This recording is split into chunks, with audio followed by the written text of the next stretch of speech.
Dear listeners, welcome to a new StratcomTalks program. It's great to be sharing these moments with you today. Today, we have an interview with Dr. Sümeyra Tüzün.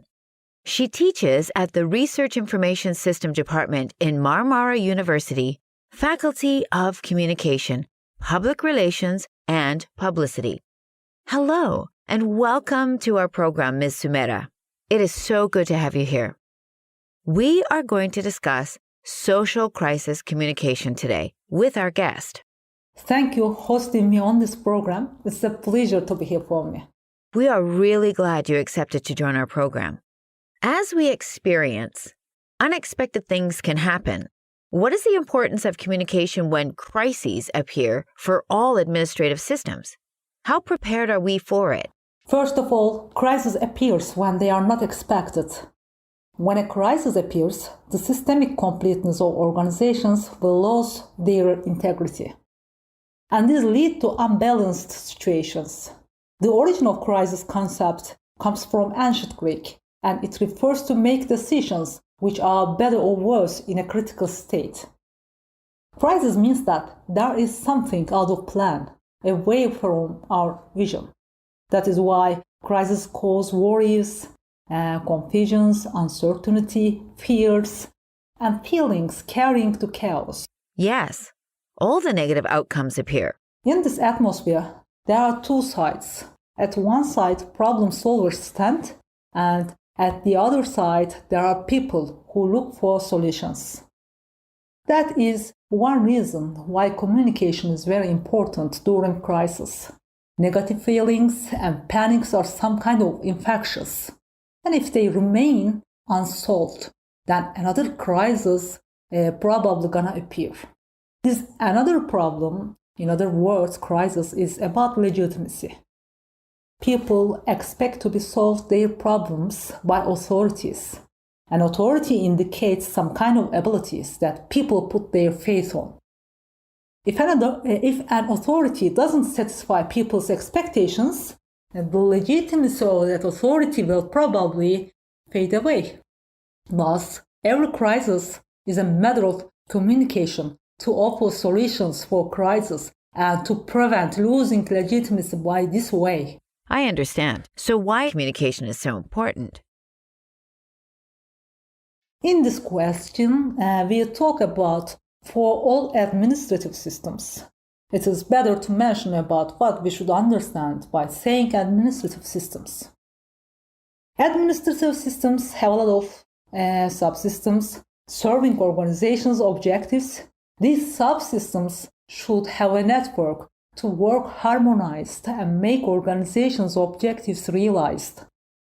All these subsystems constitute and put together organization. In this context, organizations become organic systems. Therefore, their parts, their subsystems, are not considered mechanically. Suppose that you have a car and its tires are worn off. What would you do? You will probably change them with new ones, and only to find durable tires would matter. Absolutely. Now, if I ask you that your heart is very sick and you need heart transplant, how would you feel? It would be very hard, and those words would seem quite cruel, right? So, this is the difference between organic and mechanical systems. This approach can be seen in the system theory of Bertalanffy. Why we make this comparing is to show organizations shouldn't have considered as mechanical systems. Rather, they should regard themselves as an organism, just like a living human body. We know that any tiny particles in our bodies are connected and have an interaction. When there is some kind of problem, it wouldn't be just the whole body will react to it. If this interaction and communication wouldn't be, our bodies couldn't keep living. I guess we are magical creatures. This thought will help organizations to care their all parts as unalterable and unchangeable. By this thought, each part of organizations would be unique valuable, and vital to continue their existence. To sum up, communication is a way that organizations exist because communication isn't an information exchange. Rather, it is the way that organizations build themselves and have relationships. Communication needs convention and agreement. In other words, it is an intersection of intentions between organizations and their relationships. Therefore, when there is a crisis between these relationships, it must be solved by communication. Of course.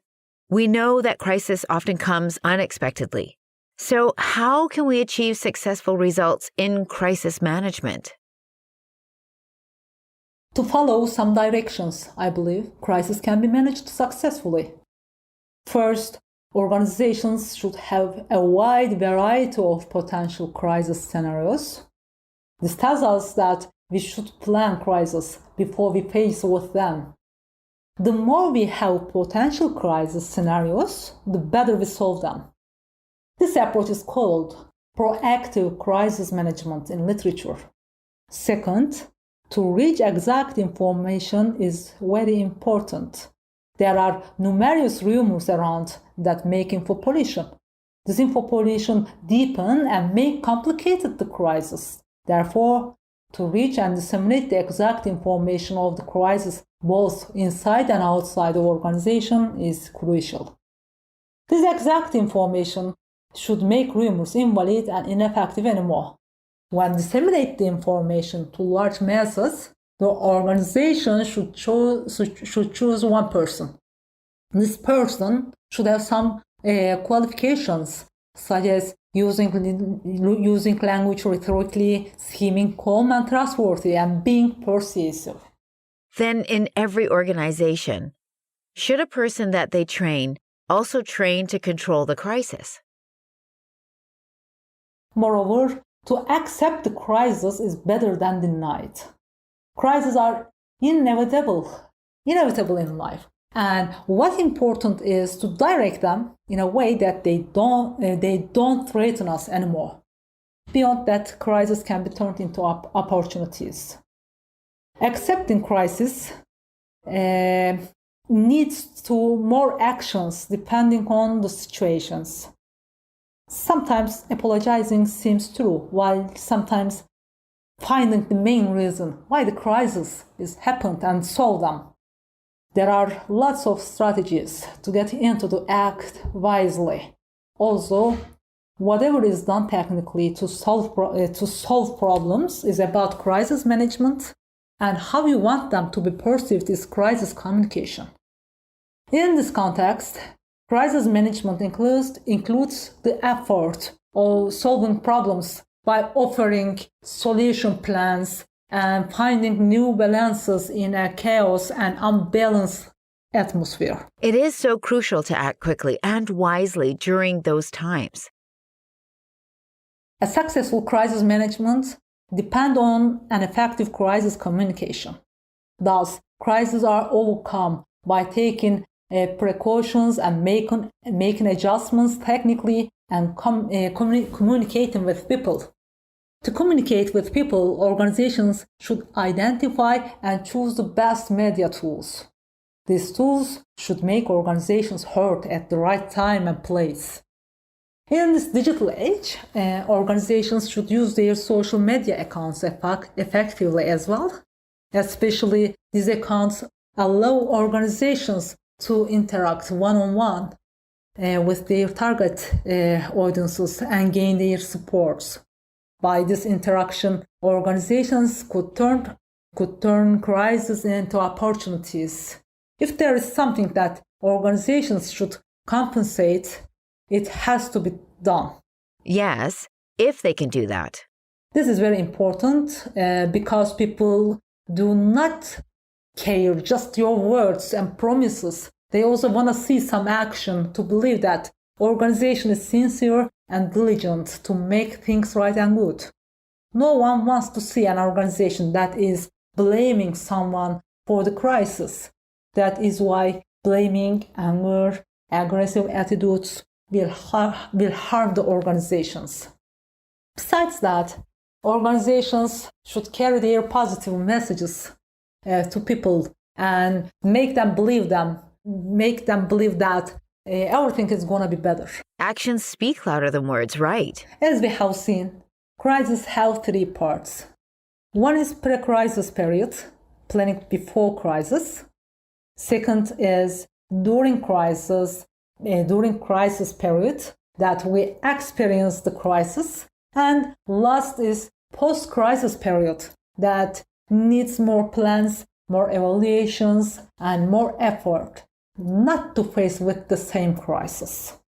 What we talk about here is valid for all administrative systems, from organizations, associations to government structures. Well, Ms. Sümeyra, I would like to ask you this question. How a crisis can turn into an opportunity? I mean, is that possible? Of course, with reconsideration of plans and evaluations, the actual state of organizations. Identifying weakness points and knowing strength is important. In public relations, SWOT analysis is very important in this context. SWOT analysis refers to first letter of words, so S means strengths of organizations. Okay, I see. Organizations highlight their strengths and promote them to protect their situations. In a crisis, they use their strengths to overcome difficulties. W refers to weakness. If organizations know in which aspects they have weaknesses, they can work on them and make them strengthen. Organizations should know both their strengths and weakness to prepare plans for any cases. Sometimes in a crisis, strengths may become weaknesses, or vice versa. Weaknesses could be strengths. And third letter is O, indicates opportunities. This at first reminds the mind that crises can turn into opportunities. This is of course true, but opportunities doesn't remind us just in crisis. They are always there to tap into them effectively. If we know how to see them. All unutilized capacities await organizations to use them. Sometimes it can be research and development studies, sometimes education, and sometimes natural resources and so on. As much organizations utilize them, so they will be their strengths. And at last, the letter of T addresses threats. Organizations should never overcome by language. There are always some kinds of threats, watching the right time to weaken the organizations. Sometimes rival firms or people, sometimes enemies. Contrary to this, sometimes organizations can cut their own throats because of their scattered, unorganized, and unplanned orders. Well, the company should always be alert. Being too big can be a threat, just like being too small. Being very powerful can be a threat, and it also can be an opportunity and strength. To evaluate all of them in detail expresses SWOT analysis. And if organizations fulfill this successfully, then they have the ability to turn crisis into opportunity. Comprehensive analyses are also scenarios for crisis. What else can we add to turn crises into opportunities? To take lessons from our experiences, to fix what causes the crisis, making plans and forming scenarios. Of course, all organizations should do this by taking their advisor council's thought. Thank you so much for joining us today. We had a great talk with Ms. Sümeyra. We talked about crisis communication and its impact on organizations. It was so useful information for me and our audience. We really enjoyed our interview. Thank you too. It was an honor for me. I hope this conversation is useful for our audiences. Have a good day. As always, thanks to you, our listeners. It is time to say goodbye, but we will be so excited to be here again. Have a great day.